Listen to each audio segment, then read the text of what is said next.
Welcome to the Positively You podcast. I'm your host, Jessie Larson, and I'm passionate about helping you shift the way you think so you can create a life you're absolutely obsessed with. Each week, I'll be bringing you a guest or a thought that's going to help you feel more optimistic and equipped to take real action. Get ready to push past limiting beliefs, ditch that negativity, and start showing up as the best and most positive version of you. Girl, let's do this. Hey, welcome back to another episode of the Positively You podcast. And this episode is a real treat because, as you know, for the month of May for our Positively You book club, we've been reading the book Friendships Don't Just Happen by Shasta. And I'm sitting here right now with the author, Shasta. So welcome to the podcast. I always love when I get to read a book and then be like, oh, I wish I could ask them this. And now I get to. So thanks for coming on. I know that everyone next week when we're going to be in book club is probably going to wish they were in on this conversation too and doing a full Q&A, but I'll just relay some of those questions. But before we get started and jump into it, Shasta, who are you and why is friendship your thing? What got you started and down this path of friendship and loneliness and belongingness? Well, thank you for having me. And it's a treat to actually come on and have the podcast host have read my book, but then to have so many of your listeners read it. So what a treat. This is awesome. We can go deeper and get into all the good stuff. I've been passionate about healthy relationships in general for my whole life and just really passionate about building community. My first career was actually a pastor. So I was trained, have my master's of divinity. And in that space, really spent a lot of time looking at what does it mean to belong? And what does it mean when people walk in and say, oh, they're all being a clique? And you're just like, is that a clique? Or does that just mean that people are groups of friends and that this is a place where friendships are made? And, just a lot of curiosity around what does that mean when people are feeling the outside or people feel on the inside? So that really got me studying the whole subject of belongingness and relationships. And then as my career kind of progressed, I moved out of church, wanted to really just bring belongingness and community to every day, all life around the world. And, I obviously am passionate about all healthy relationships. But when it comes to women, especially, our friendships end up doing a lot more for our health and happiness than our romantic relationships and our kids, which is so fascinating because especially back when I got started in 2008, you could walk into a bookstore and there would be shelves and shelves of books on how to find the one, how to keep him, how to do all this stuff. And then how to have a baby, how to raise them. And when it came to our friendships, there was nothing. And I just found that so fascinating that we've been so conditioned to just gravitate to those two relationships, and they can be so meaningful and so fulfilling and so wonderful. And we don't want to do it at the cost of our friendships and feeling really supported as we go through life. So I kind of zeroed in on that. I love that. And I think the title of the book is so perfect because we think that friendships just happen. It's like, nah, they Totally. don't actually. And we've accepted that with, motherhood, which is so funny because biologically we are, you know, programmed to be able to we have our natural instincts to be a mom, to do these things, but we read all the books. We take, we listen to the podcasts and the books and the experts and all these things. So it's really funny that the thing that we're actually made to kind of do, we have all of these resources for, and then the thing that maybe isn't as natural, that, like you said, there's no resources. And I was actually happy to find that when I was kind of picking topics that I wanted to cover for the different months of our book club, friendship was something that popped up. And I was actually very pleasantly surprised to find that I had to Yes. narrow it down on what book I wanted to read. There actually was a couple of different resources where I was like, oh, this could be a good one, or this could be a good one. So the work has been started, and I love that you have Yes. been pioneering this since way back when, but that this is something now that we're recognizing is important, that our friendships aren't just this nice to have thing, but actually really, really important for our health. And you kind of touched on that about how our relationships and our connectedness, and is there an epidemic of loneliness? And I think COVID maybe probably highlighted this a lot more, but have you found that there is there loneliness, or is that a story we're telling ourselves? No, there definitely is. And I've been talking about that since since 2008. But as I was really looking and working and researching and studying, it was like around 2012, 2013, where I really started noticing this conversation when I was like interacting with women and out teaching and speaking and coaching and doing workshops. I started realizing that none of us want to use the word loneliness. But when I was talking to them, I'm like, well, that's loneliness. And they were like, no, I'm not lonely. I have friends. And I was like, but you're not feeling like supported. You're not feeling seen. You're not feeling as connected as you want. And so I've been ever since then really talking about loneliness, similar to, and the research is now showing this to be true, that when we feel lonely, it's our body sending us a message, much the way it does when we feel hungry or when we feel thirsty or when we feel tired. And so it's just our body saying that we have a need. And so just like we all get hungry on a regular basis, and we don't need to feel shame. We don't need to be like, oh, this is so embarrassing. I ate yesterday. And like, we just are like, our bodies need food on the regular. We don't have to like say something's broken with us or something's wrong, or, it's just simply that our body has a need to be seen and to be witnessed and to be supported on a regular basis. And so we will feel lonely on a ongoing, regular basis. And that's not bad. I kind of compare it again back to food. Like, it's not bad to feel hungry. It's bad if you feel hungry and don't have access to food, or it's bad if you don't get good nourishment. But just feeling hungry is kind of the goal before you eat. So being lonely isn't something to be scared of. It's just your body giving you a message that you have the need for connection. What I will say about COVID, which is really interesting, is so some of the big studies that I show and quote when I'm doing keynote talks is that right before COVID started, a big study had been done, and 61% of us were saying that we were feeling lonely on a regular basis. And that was pre-COVID. What's Okay. really fascinating is that you go past COVID and the number hasn't changed all that much. And so I'm always showing the pre-COVID number to remind us that the loneliness as a whole didn't shift. There's like COVID didn't produce our loneliness, but I loved the word you use. COVID highlighted our loneliness. It gave us like permission to talk about it. It put the spotlight on it. It took some of the shame away from it. And what's really interesting is that in the 61% of us who feel lonely, about 25% of us came out of COVID feeling less connected and more lonely. And so that certainly is worth paying attention to.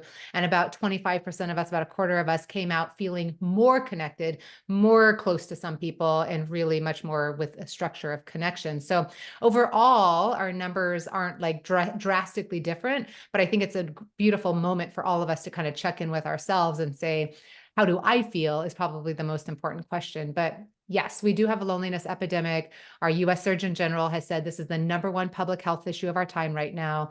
I could go on and on about the health impacts, the mental health impacts, the happiness impacts, the stats, the research, all the things, but I'll pause there for a moment because it really is something that I love that we're all talking about now and paying more attention to. Yes. Well, and I love that the research backs that up because, again, with how full our lives are and everything that we've got going on, it's so easy to push friendships to the back Mm, burner. But when we can have like tangible evidence and data that says, actually, no, this is really important. It's not just like a frivolous ladies out to lunch or whatever. It's actually really, really important for our health and well being. So I love that you've said that, you've highlighted it, and that there is scientific data out there that supports that.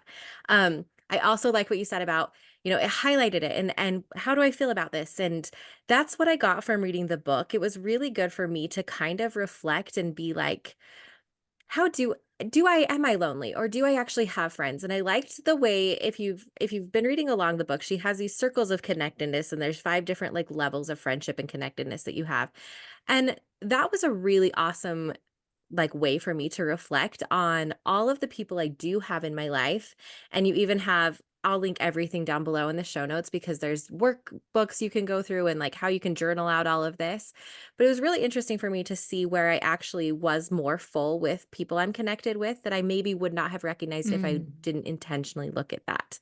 Because I beautiful. maybe had been feeling like, yeah, maybe I don't have the friendships that I want, or I don't have this. And it was a really good moment for me to kind of reflect on and be like, oh, I do have a lot here in this circle. Where could I move some other ones and begin to grow that? And so that's where I want to go in to a question for you. I was talking with a couple of other friends before we hopped on about this friendship topic. And one thing we talked about was how you move from like an acquaintance or someone like another mom on my kid's soccer team or someone in my yoga class. How do I move them from someone I just see every Wednesday at 9 a.m. to a friendship? Because that can be Tricky. scary, tricky. Yes. Like, how do we get that going? How do we take action? It's such a great question because people often make the mistake that when they think they're lonely, they often say, "Oh, I need to go meet more people." Yeah. And we think we just need to keep meeting people. And reporters will call me all the time and just be like, "I see the loneliness numbers. Like, where's the best places for people to meet people?" And I'm like, most of us aren't lonely because we haven't met enough people. Most of us are lonely because we don't feel met by the people we already know. Like most of us aren't lonely because we need more interaction. We're lonely because we need more intimacy. And so what you're talking about is so important because if we actually look at our lives, most of us are meeting people. Most of us have met and know tons of people. In fact, some of us, some of the women who are loneliest are the ones who are trying to keep up with too many people, and Yeah. that we feel like we're taking care of our kids' friends and our husband's friends and like our family, and like we're just doing all this relationship building stuff. We have an amazing relationship skills, but we don't have like we haven't moved people into intimacy in our own life in that way. So it's such a great question.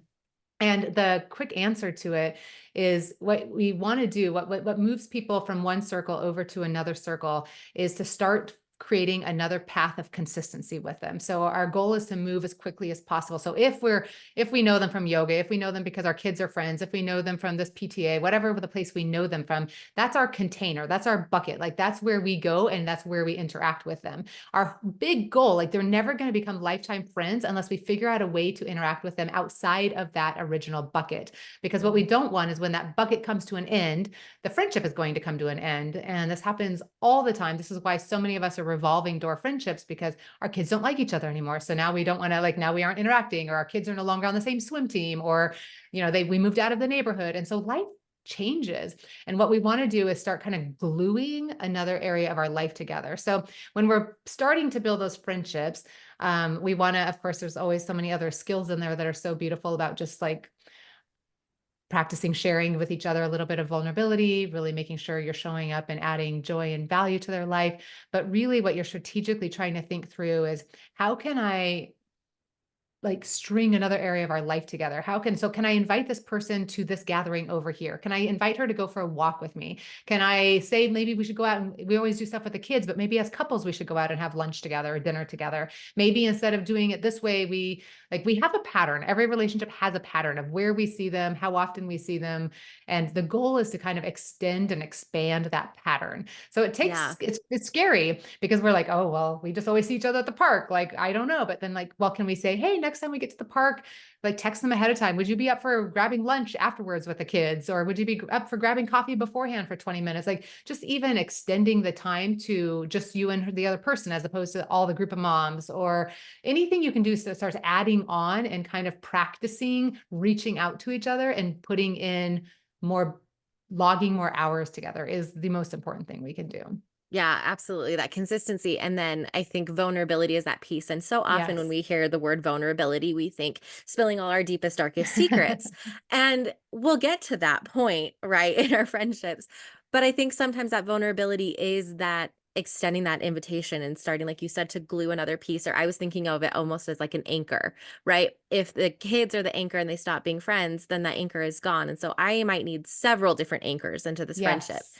But that can be tricky, right? It's like, how do I broach this? How do I say this? And so I don't know. I'm thinking of in my own life of, a dance class I've been going to recently, and there's some girls in there that I've enjoyed while I'm there. And it's like, how can I move this on? And so for me, I'm listening to context clues while I'm there. Did another lady once mention Yes. she has a kid my age? Does someone else also like hiking? And now that it's summer, I can say, hey, let's go hiking instead.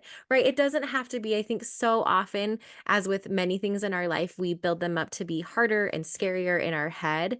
But just taking that little baby step, right? It's Yep. not that we're going to fall into this BFF friendship overnight, the same way we didn't fall into like, Prince Charming riding in on a white horse and carries us off. I don't know. It's funny that we have this expectation for friendships that we're just going to find our lifelong bestie and we're not going to put in the work, but within putting in the work is where the friendship becomes really beautiful. I'm thinking of years ago when I was feeling very, very lonely and I had a friend who was a great initiator to the point that it weirded me out a little bit.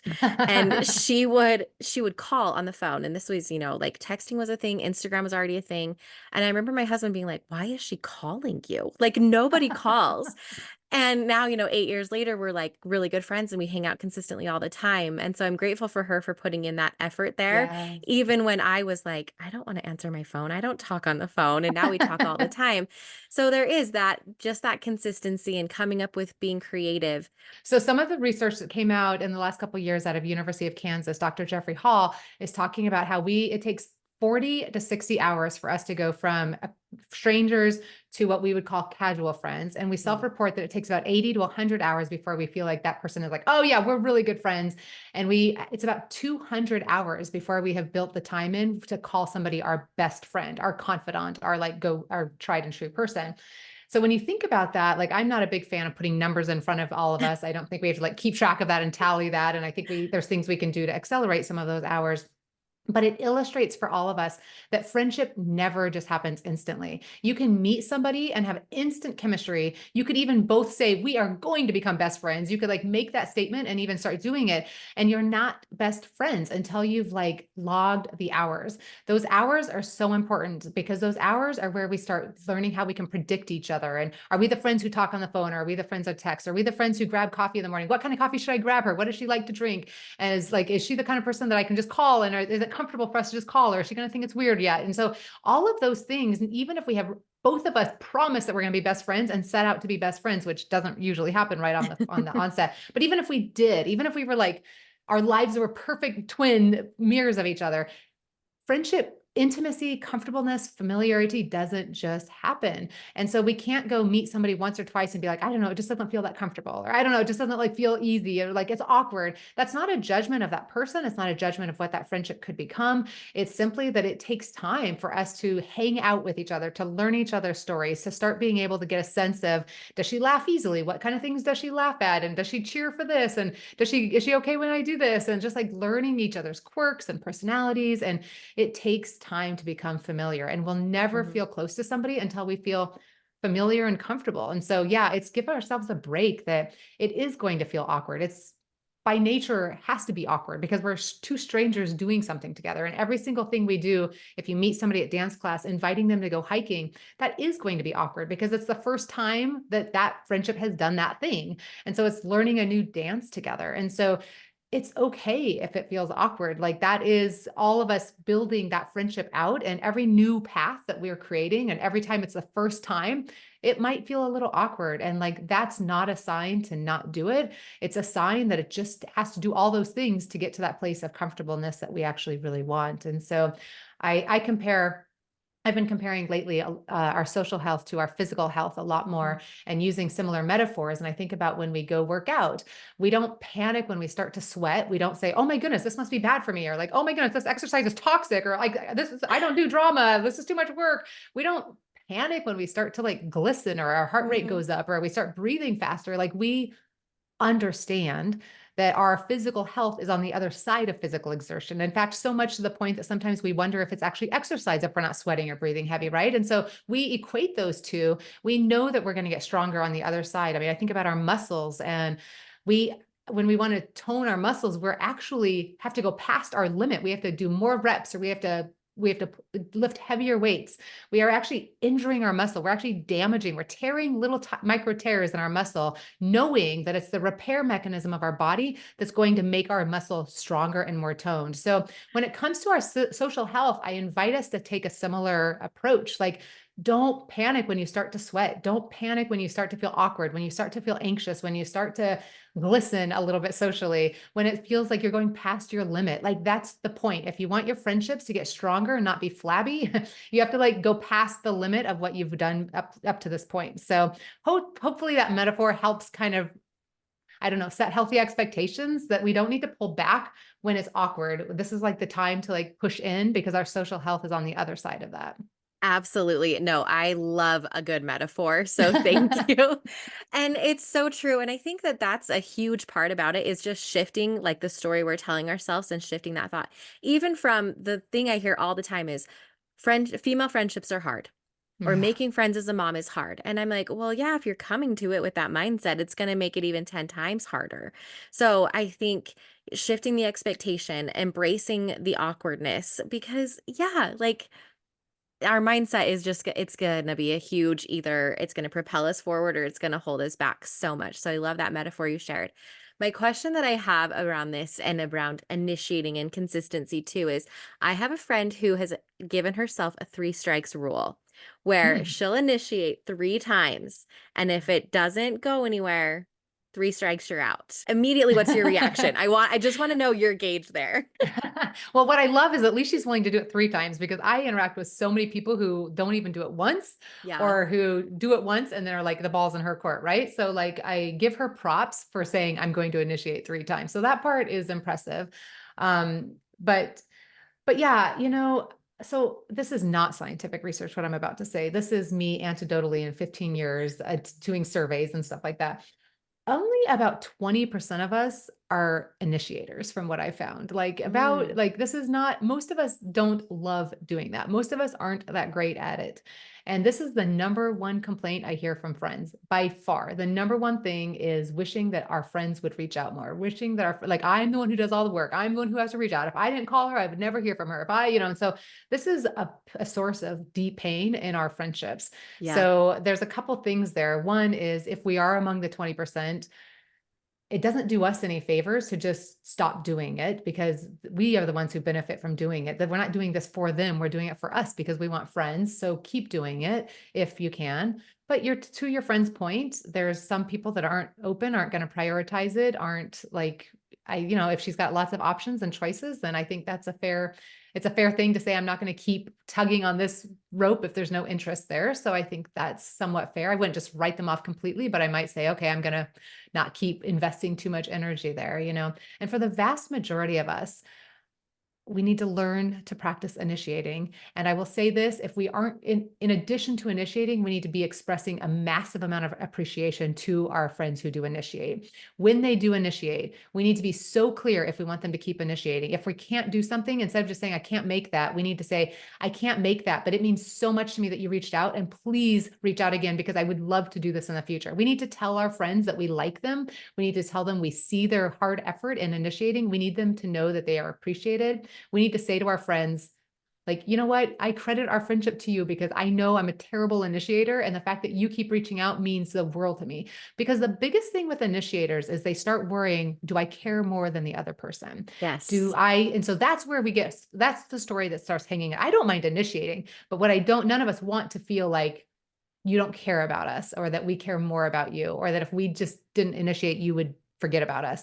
So the Mhm. most important thing you can do is express to us your appreciation and express to us that you want us to keep initiating and express to us that you see us initiating. So on top of learning to initiate yourself, the best thing we can all be doing is saying, so the other person on the other side of that should be saying, you have reached out 3 times and I'm so sorry I can't do anything. I really do want to have coffee with you. So I promise I'm going to reach out next time. I'm going to look at my schedule. I'm going to get back to you. But like we need to be the people who are or saying, thank you so much. I love that. Please don't forget to keep inviting me because I do want to get together with you.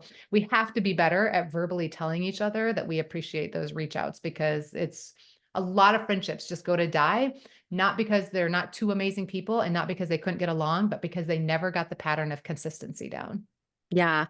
Oh, I love that. I love that answer so much. And I felt very similarly where I was like, I don't know if I love a hard and fast rule, but I do like the ability to do more than one time to reach out and also to have a little bit of grace there and understanding. So I like that you put that back on the person who needs to respond and be appreciative. So there's a couple words that have stuck out to me through this conversation: consistency, vulnerability, initiation, appreciation. What are some of the other, like, components or requirements that we can have or even, qualities that we can have and put into friendships to help us to build Yes. these more meaningful ones and get to that term that you coined that I love so much, frientimacy? Yes, yes, yes. That was a beautiful setup question, Jesse. Yeah. So my second book is Frientimacy, and it's the intimacy we all want between friends. And when I was doing the research for what builds for healthy relationships, what creates bonds, how do we feel close to each other, I looked at, what makes for healthy marriage, what builds trust, what makes for a healthy team. And you can look at all the social science, and there's three things that are present in every single relationship. And I would say these three things are everything else we want in our friendships is either an example of these three things or an outcome of these three things. But these are the three things that we can measure the health of any relationship by. And I teach them on a triangle. So you can't see, but I'm just drawing a little triangle there and you can picture it. And on the base of the bottom of the triangle is positivity. And then the two arms up the two sides are consistency and vulnerability. So let me just quickly define those three words. Every relationship starts on the bottom of the triangle. And as we practice these three things over and over and over and over, our relationships move up to the top. Most of us, when we're lonely, it's because we don't have enough relationships at the top. Not all of us, but for most of us, that's the problem, is that we need to keep moving those friendships up higher. Right. Those three actions. Positivity is the ability for us to both leave our interactions and our time together feeling better for having been together. Mm, So it's about how we both feel. It is not about being a positive person. It is not about like cheering each other up and encouraging. It's not about not venting. It's not about not complaining. That's like toxic positivity. What right. I'm talking about is how we both feel. So validating each other's emotions, expressing affirmation, saying I love you, doing acts of kindness, laughter, doing something that inspires us together, doing something that provokes our enjoyment, having a fun activity together, doing something silly. So anything that leaves us feeling a pleasant emotion is an act of positivity. Mm. And the science is showing that we need to have five positive emotions for every negative emotion. Some other studies were showing 3 to 1, but somewhere in that ratio, that means we have to be making five deposits for every withdrawal. So there's going to be stressors in our relationship, but every single one of us at the get-go is trying to say, what can I do to make sure that this person leaves our conversation or our time together, not questioning if I like them, not wondering if I'm judging them, not wondering what I'm thinking, that they leave being like, that was fun. She likes me. Yeah. I enjoyed that. So that's number one. Then the two arms up are consistency and positivity. And we've talked about consistency and vulnerability. And we've talked about consistency quite a bit. So as we kind of interact and we build that consistency up, just a side note, that's why friendship felt so easy when we were kids. It's not that friendship was easy, because all of you moms know that your kids are coming home and friendship is not easy. It's like drama. She Right. doesn't like me and da, da, da. Yeah, it's not easy. But what was easy was the consistency. And that's what we have a harder time doing in our modern world today. It's like logging those hours and putting in that regularity. And then the other arm is vulnerability. And vulnerability, to your earlier point, it's not about just disclosing information or shame and vulnerability. It's just getting to know each other. It's what are your opinions and how do you react when you do this? And what's your quirks and what are some of your stories and what do you enjoy and how do you take your coffee? And, all that stuff is gathering up the information that leaves us feeling like we know each other. And I teach those three things, that they should be done incrementally and slowly and consistently. So Mm. as we meet each other, we should both feel a little bit of positivity. We should be like, oh, she's smiling at me, she's making eye contact, she's like curious about me, she's put her attention on me for a few minutes. And as we are spending a little bit of time together, that's the consistency. We're spending time. As we spend a little bit of time with each other, go across the triangle to vulnerability. Our vulnerability should be about the same height up the triangle. We should be getting to know each other a little bit in that 10-minute conversation. And then we should leave each other feeling good. We need to go back down to positivity. So at the end of our conversation, we need to say, that was so lovely meeting you, or, oh my goodness, I just love talking with you, or I love that. I feel the same way, or we should get together sometime. And that's all it takes to make us want to be consistent again, which is spend more time with you. So then we're going back up to the left side of the triangle. And as we spend more time and see you again, hopefully you go across the triangle, we should get to know each other a little bit more. There's a little bit more vulnerability, and then it should feel good. And we should keep doing those three things over and over and over and over. And most of our friendships end up getting stuck on one of those three things not happening, and the cycle gets broken. But I can guarantee you, every healthy relationship in your life, every relationship that feels fulfilling, it's because those three things were in place. And you can probably look back on those friendships and say, oh yeah, that's what helped us get the consistency. We were both part of that mom's group. And oh yeah, we were telling all these stories and we went through this thing together and we felt vulnerable. And like, oh yeah, that I always loved how she like affirmed me and da da da da da. So you can look and see how all those three things were present. And conversely, any relationship in your life right now that's not feeling super fulfilling, deep and close, you can look and see which one of those three is missing. I love that, and that triangle, that visual is so, so good. Something that was really funny for me while I was reading your book was it was written I feel like 2013 was not that long Yeah. ago, but It then was some a of you long time ago. but then some of your references, there was a point where I was listening while I was outside, and you're like, "But make sure she has text messaging on her plan before you blow up her phone." And I just had to laugh at that. I was like, "Oh dear, how it has changed."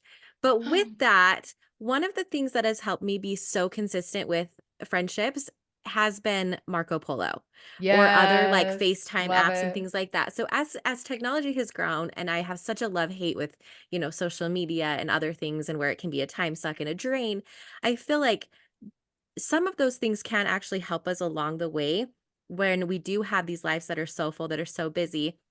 I have a really good friend. She lives, 25 minutes from me. It's not that far.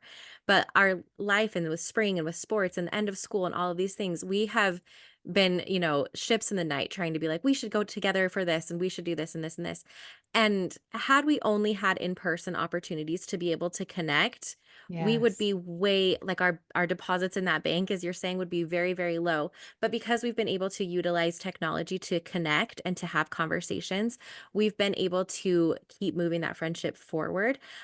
So while technology can get a bad rap, sometimes I do think there are helpful things that can help us with that. It doesn't always have to be these in-person things to be, at least in my Totally. experience, anecdotally my Totally. experience. No, completely. And consistency, let's like just remind ourselves it's a big category because part of consistency, we started the conversation by saying part of consistency is trying to create new patterns of consistency. So we might see each other at playgroup every Wednesday, but can we also like plan on going for a walk on occasionally or getting our families together, like creating a new pathway.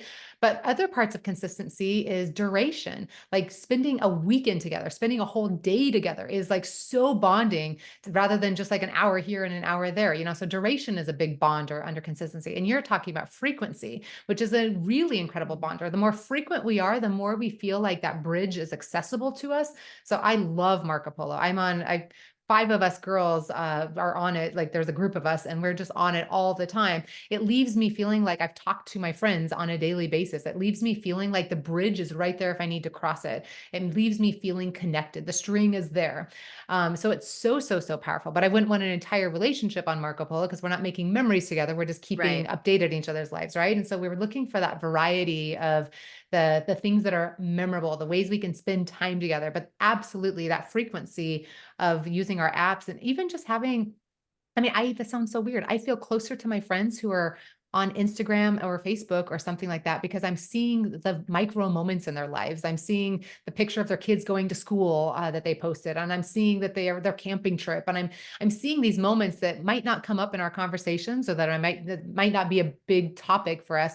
But like, yeah, those are little moments of consistency, and even that's not meant for me, I'm still getting the touch of like, oh, that looks so fun. I love that. And it gives me something to feel like I know what's going on in her life. Like that's what we want. We want to feel like we know what's going on in each other's lives. That's what leaves us feeling close. So yeah, I think about some of us when I talk about people with their best friend, they'll tell me about somebody that they only talk to once or twice a year. And they'll say, we are best friends. Like I know she'd be there for me. And anytime we get together, we can like pick up right where we left off. And like there's this language, but then it's like we don't call those people because there's so much water under the bridge. Like it'd take us so long to Yeah. catch up with them, right? And so we end up not feeling like we have access to them. And we know we do on the big stuff, but we don't feel the benefit of support on a day-to-day basis because they don't know what's going on. And we talk ourselves out of like, oh, well, I'd have to give them so much backstory if I told them about this. And so, yeah, the people, so that is an important part of some relationships and that intimacy to have some of those people. But most of us, we are craving the people who are kind of like living our lives with us. And we get the feeling like they know where we're at and what we're doing. That matters so much. So yeah, technology can help with that in huge ways. Yeah, absolutely. I love that you touched on about how you don't want it to be just there because I think that can add to that surrounded by people but feeling lonely, right? There Yes, are yes, times where I'm totally. like, I feel really connected and I've connected and talked to a lot of people, but it's all been virtually or through DMs or through Marco Polo. And there is something to be said about that physical and being near someone. Even if there's not touch involved or anything, but actually being physically in someone's presence. So Yes, yes. I do love that it's there, but also not using it as a crutch to be like, "Oh, yeah, no, I've got friends, like, it's fine. They're just all behind a screen." So really trying to like find that balance there, I think And is all of important. those things leave us feeling more bonded. If I feel like I can access you in any different way, I'm going to feel closer to you than like, so Mhm. I had a friend that we used to just email each other and then set up a lunch appointment. And so we'd get together every month for a lunch, and it was always lovely and it was always amazing. But our relationship felt closer when she called me one time, and it was like out of the blue. And it's that first phone call, right? And you're just like, oh, wow. And she's like, hey, I'm just calling to ask about this thing we talked about at lunch. And I just wanted to follow up with you and see if you had that. And we ended up having an amazing conversation, but she was the brave one that now gave us information. Like what that does is gives us permission that we have another way to reach out to each other. And the more ways we feel like we can reach out to each other without worrying what you're going to think, the closer we're going to feel to you. So while we often think of like being in person, feeling closer, I just want a presence that sometimes it's the opposite. Sometimes, like when you're talking about going to dance class and you see these people in person all the time, or you see moms at the park all the time, sometimes getting their phone number and starting that text is the more vulnerable thing, right? And so, Mhm. our goal in any friendship is to like keep finding new ways of weaving our lives together with with new modes of communication, even. Ooh, I like that visual of weaving.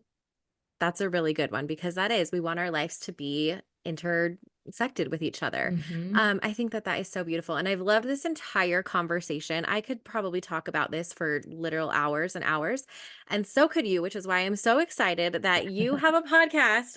Of course, I'm excited about this. You have a podcast launching in like a couple of weeks that is all about friendship, frientimacy, and just how important this is. So if you are wanting more from this conversation like I am, head over there. I'll link it down below. It's launching June 4th. But what else, before I get there, if I'm the woman that's listening to this and thinking, okay, yes, I want an action step that I can take today. What would you say would be my action step? I get done listening to this podcast. I'm feeling inspired. I'm feeling like I'm just soaking it all in. What can I do today or this week to take one step forward on my friendships? So get a post-it note out and write down the names of 3 to 5 people that you want to feel closer to 6 to 12 months from now. Prioritize, like be clear who the people are that you're going to prioritize. And in your mind, tell yourself, these are the people I'm going to practice reaching out to. These are the people I'm going to say yes to. I'm going to make time in my life for them. And then one of the next, if you want bonus points, if you're an A+ student, extra credit, then take those 3 to 5 names and go through the positivity, consistency, and vulnerability and write down which one of those 3 would make the biggest difference if you were to increase it in that friendship. So in one friendship, you might say, oh, every time we get together, we have such a good time and we have great conversations. And you're like, okay, I've got good vulnerability and positivity, but we'd only get together once a month. So if I wanted to feel closer to her, what would it look like if I also added phone calls or got together twice a month? Or, you can start brainstorming, like, how can I increase the consistency in that friendship? Whereas in another friendship, you might look and say, oh, we've known each other forever, which is consistency. And we know everything about each other, which is vulnerability. But I find myself feeling weary and drained by it. Like when she calls or when she texts, I kind of just lose energy. Okay, that's a relationship that's lost positivity. So like now you've got strategies and you can start brainstorming, can I fix that piece? So write down those names and then kind of start looking at which one of these strategies might be the best path for deepening that friendship. Ooh, I love it. Okay, action that we can take that is not too hard at all. For everything else, where can we find you besides the podcast? Anything that you are up to? I will have all of the books linked below. Where you can find her on Instagram, anywhere else. But Shasta, what are you up to? Where can we find you? You're so sweet. I do a lot of keynote speaking. So if you or your spouse works in corporate, I would be so honored. My website is shastanelson.com. I love coming in and teaching healthy relationships and bonding in teams. And then I have women's trips where I travel all around the world, 2 or 3 of those a year. They're all on shastanelson.com. And I have a coaching circle that will be launching again the next cycle in the fall. If somebody just kind of wants the 12 weeks of building better friendships, there's that. But the podcast is what I am definitely most excited about. So this podcast, this whole summer, I'm committing to one season. I'm not as amazing as you, Jesse, with 4 years. I'm like, okay, I'll commit to one season. So 20 episodes, but I am inviting a different one of my friends onto each episode. And we're taking one issue that we feel like was hard in our friendship or something that felt kind of difficult or where we hurt each other's feelings. And we're going back to that moment and kind of talking about it and how we each felt and what we each wished we had from each other, what we needed from each other, what we feel like we did well, what we could have done different. But we're kind of trying to go back and in moments where I think a lot of friendships give up on each other or kind of falter, we're trying to model. Sometimes we have to go through that stuff. Like this, Yeah. these are friendships that aren't just, they're like any other relationship. And I often say in our, like, if anybody who's in a romantic relationship or family relationship, we don't feel close to those people because we've never fought with them or because we've never been disappointed or hurt by them. We feel close to them because we have fought with them and been disappointed and hurt by them and made it through that. That's what leaves us feeling closer to them, because we start believing then that we can survive anything together. Mm. That's intimacy. In our friendships, we sometimes we feel so betrayed and so angry and so hurt when like the other person doesn't live up to our expectations or when they do something that hurts us. And we end up, a lot of us are lonely, not because we need to keep meeting more people, because we actually need to know how to protect our relationships and go through the hard things and actually get to the other side of those. So that's my focus this summer.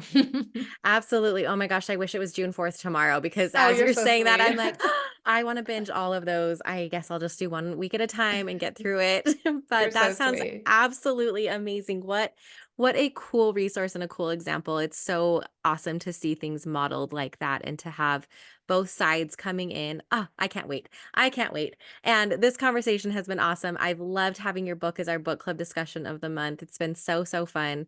And I just want to say thank you for the work that you're doing because friendships really are so important.